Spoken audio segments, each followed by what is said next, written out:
আইয়ামে তাশরিক সামনে।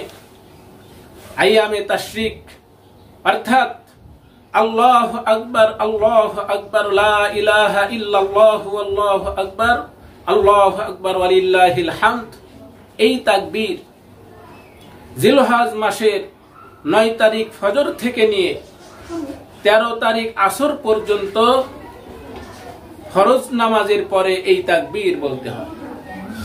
পুরুষ তারা মসজিদে জামাতের সাথে নামাজ আদায় করার পরে ইমাম সাহেব যখন সালাম ফিরাবে, সালামের পরে সকলেই উচ্চ আওয়াজে এই তাকবীরে তাশরিক পাঠ করবে।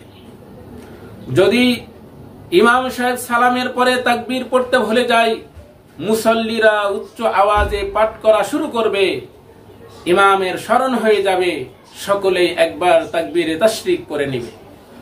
অর্থাৎ 9 তারিখ 5 ওয়াক্ত, 10 তারিখ 5 ওয়াক্ত, 11 তারিখ 5 ওয়াক্ত, 12 তারিখ 5 ওয়াক্ত, 13 তারিখ আসর পর্যন্ত 3 ওয়াক্ত, এই মোট 23 ওয়াক্ত ফরজ নামাজে তাকবীরে তাশরিক পাঠ করবে।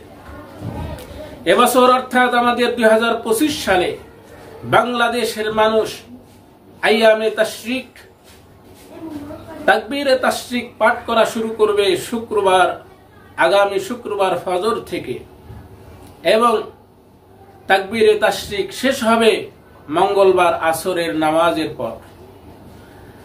23 ওয়াক্ত যদি ঈদের নামাজের পরেও তাকবীরে তাশরিক আছে সেটা ধরা হয়, তাহলে হবে 24 ওয়াক্ত।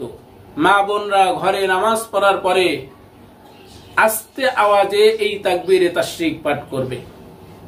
এই আওয়াজ যত দূর, যত মানুষের কাছে পৌঁছায়, আল্লাহ তাআলা যেন সকলকে আইয়ামে তাশরিকে ফরজ নামাজের পরে তাকবীরে তাশরিক পাঠ করার তৌফিক দান করুন।